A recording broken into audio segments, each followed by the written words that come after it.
Good afternoon and welcome to the Pala Civil Times Daily News Analysis. Let's look at the important articles of the day. Services exports cut India's trade deficit by 9.4% in first quarter. Execution put off. Reprieve for Indian nurse in Yemen. Shukla and team back on Earth. Recovery after space journey. Why the Earth is spinning faster than before for now. Government data show fall in women at work in rural and urban areas. How is global shipping trying to decarbonize? The need to protect India's linguistic secularism. And the last article, good progress on European Union free trade agreement talks, less so on ASEAN Pact review. News in detail. Let's start with the first article. Services exports cut India's trade deficit by 9.4% in first quarter of 2025. India's overall trade deficit contracted by 9.4%, that is to $20.3 billion in the first quarter of the current financial year, driven by a nearly 11% growth in services exports during this period, according to official data. Data released by the Ministry of Commerce and Industry on Tuesday showed that India's overall exports grew to $210.3 billion in the April-June quarter, up from $198 billion in the corresponding period of the previous financial year. That is a rise of about 6%. Both merchandise as well as services are in the positive territory and better than what was expected by World Trade Organization in terms of world trade. Within India's total exports, it was services that drove the growth. Large part of this increase was due to falling petroleum prices, since India's non-petroleum exports grew 6% during this period. The United States remained the top export destination for India, followed by United Arab Emirates, the Netherlands, and China. So you can also see the chart which shows India's imports and exports in the month of April to June in the first quarter, especially in the manufacturing and services sector. Moving on to the next article.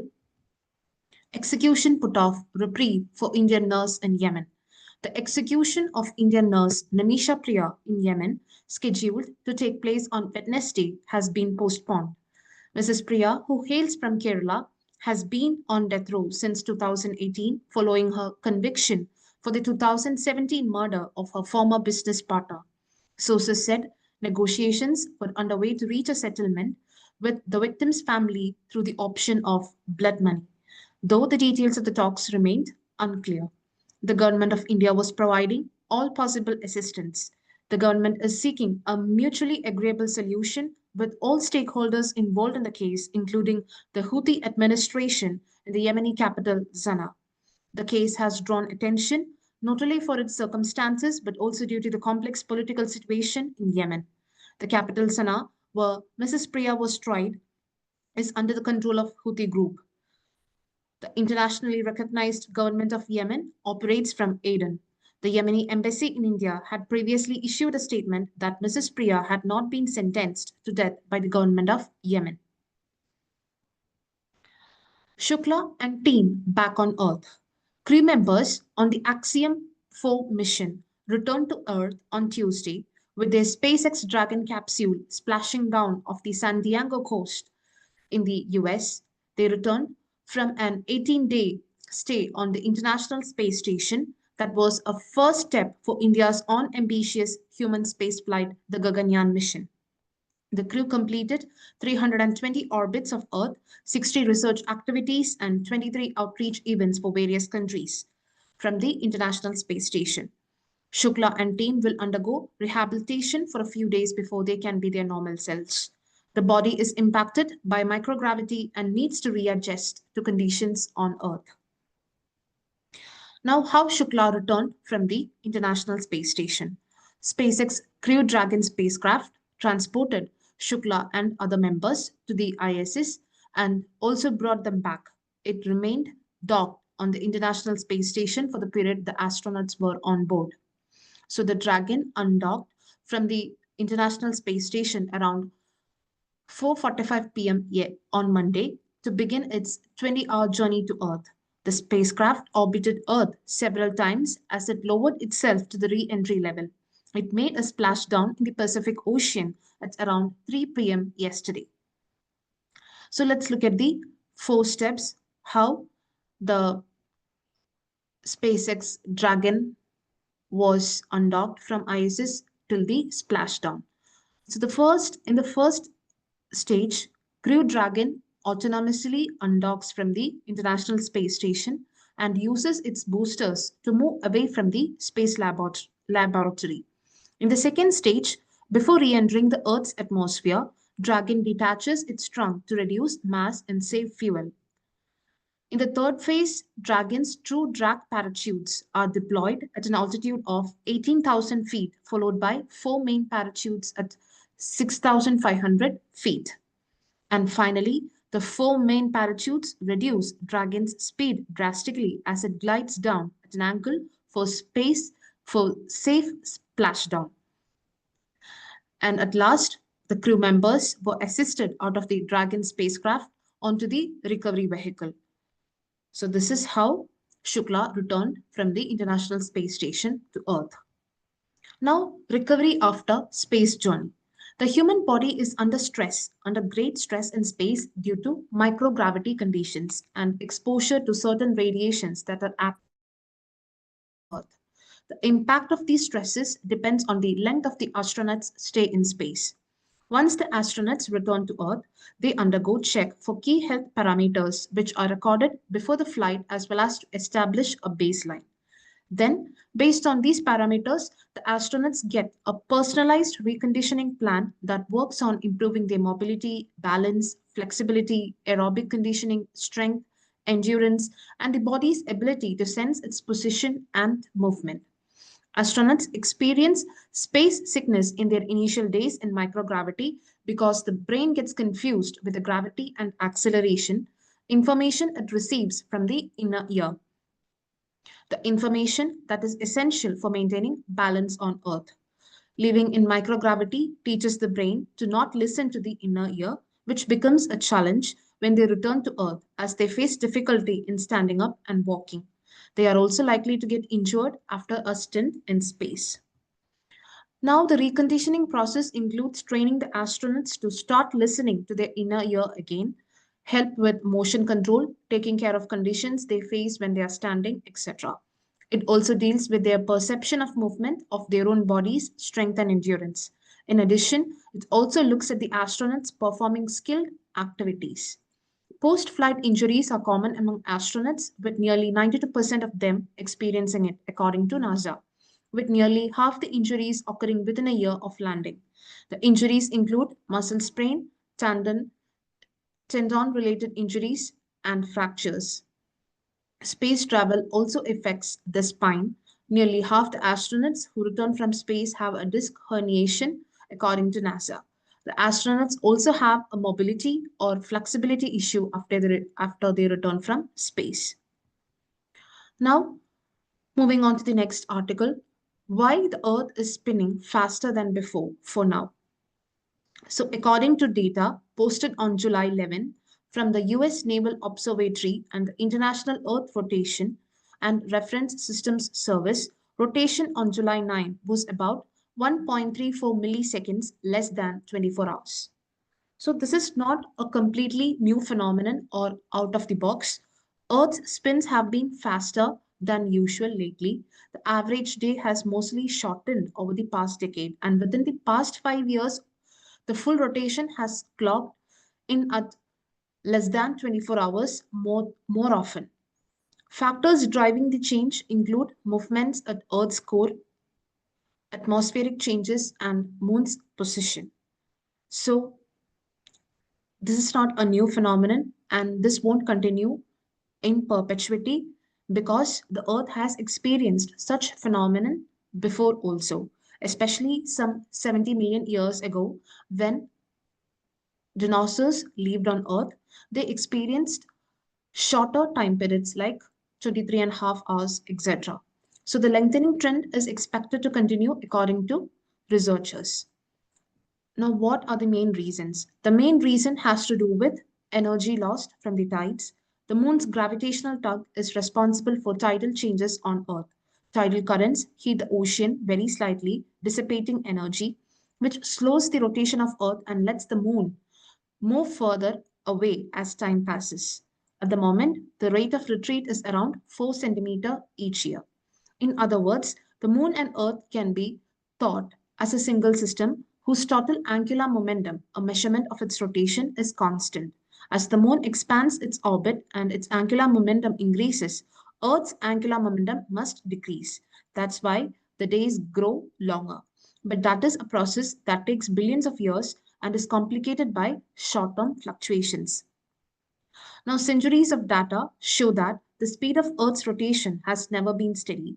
There have been slow periods like the 90s and the 70s, 1990s and 1970s, when the length of a day regularly surpassed 24 hours by more than 2 milliseconds, and there have been faster periods like now. Many factors within and above Earth drive these changes. These include movement of materials within the planet, from the core to mantle to the crest.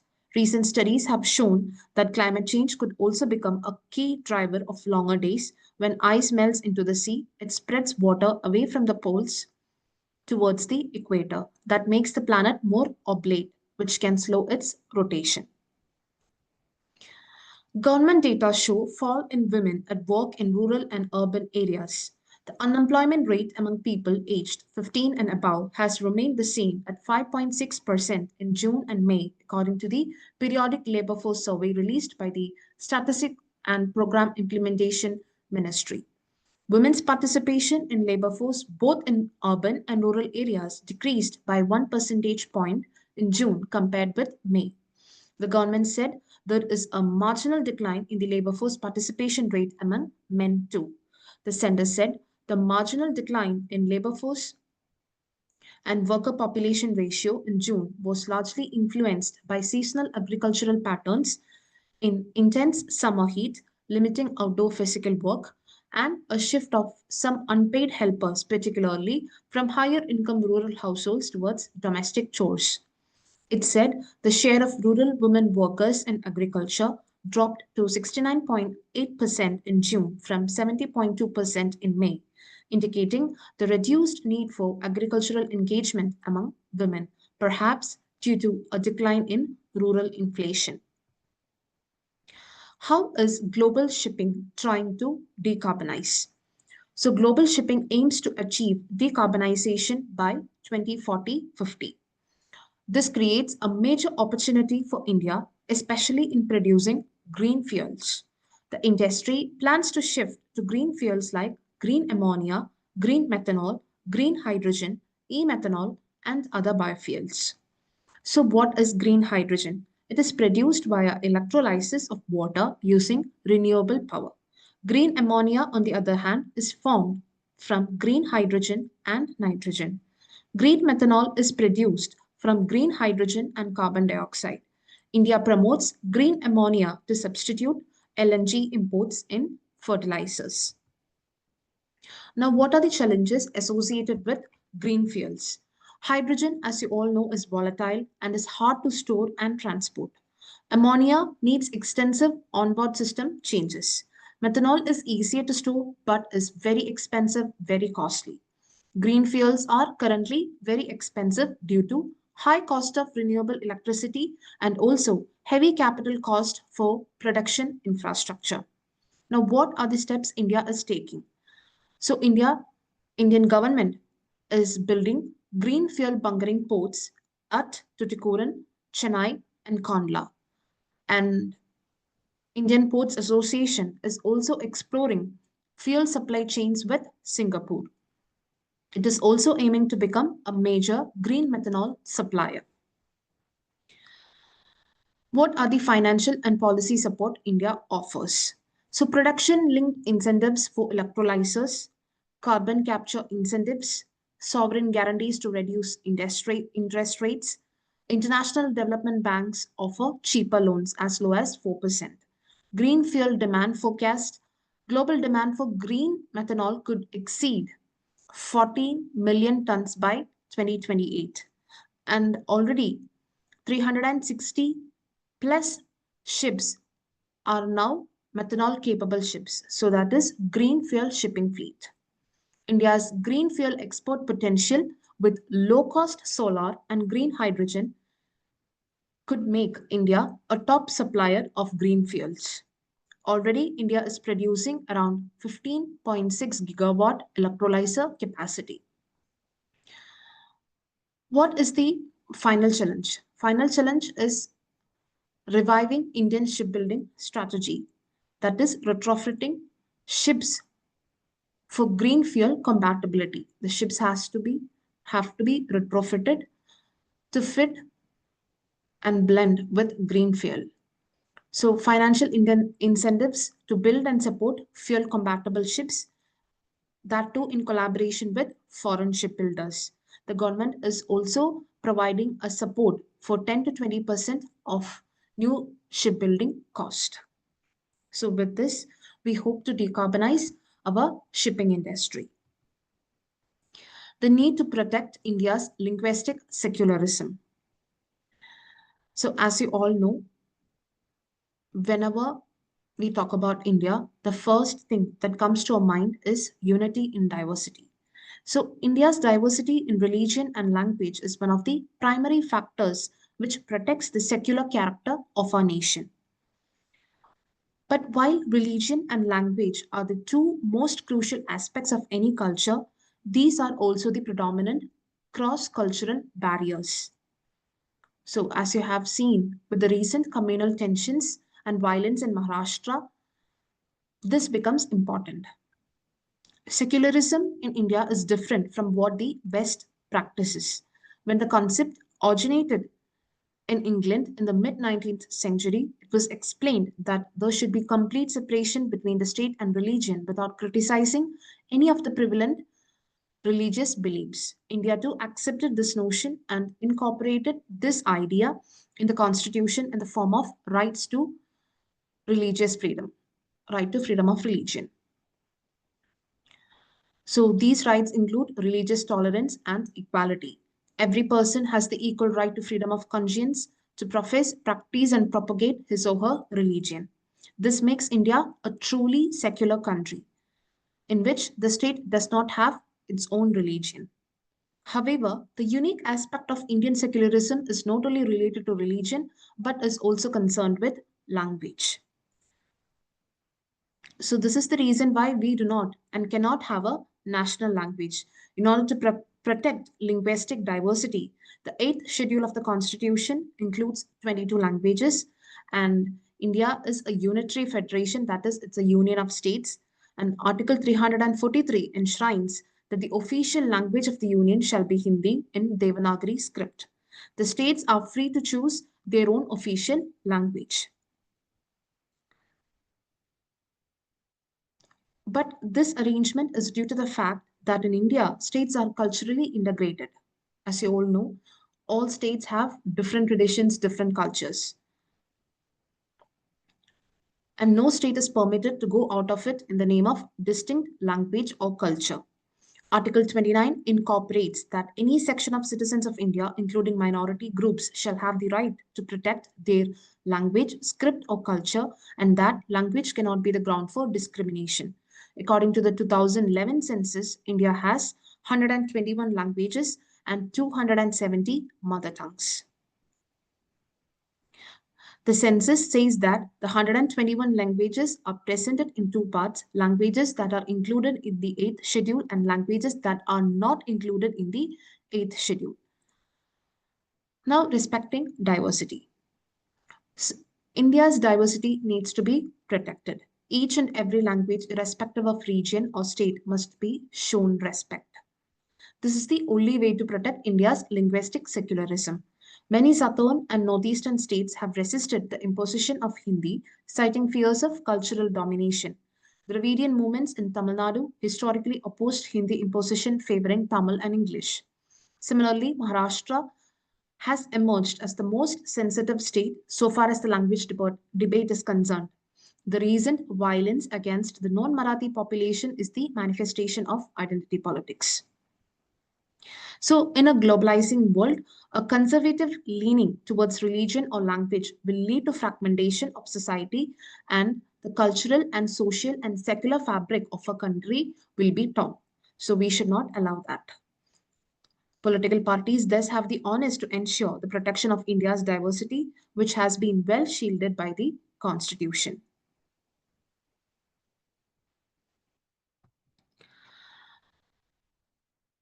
Last article of the day. Good progress on European Union free trade agreement talks, but less so on ASEAN Pact review. The next few months is going to see a flurry of activity with various teams of Indian negotiators actively seeking to sign new trade agreements with countries and regions such as United States of America, European Union, and countries in the ASEAN, Association of Southeast Asian Nations, according to government officials. India was seeing good progress in its negotiations with the European Union and is less satisfactory progress on the review of the free trade agreement with ASEAN. With ASEAN, we are trying to amend the existing deal. They also said that the fall deadline for a bilateral investment treaty with the US was still in place. With regard to European Union, India just finished the 12th round of talks last week. While relief on US reciprocal tariffs is among the key demands from Indian negotiators in exchange for opening up the Indian market to American goods, wider US tariffs, such as those on metals and a likely duty on BRICS countries and on buyers of Russian oil, are not part of the ongoing trade negotiation with the US yet. This assumes significance as US President Donald Trump has continued to announce fresh tariffs on countries despite the US having trade deals with some of them, such as Canada and Mexico. Exporters have said that US tariffs on steel have already impacted India's steel exports. With this, we come to an end of this session. Thank you. Have a nice day.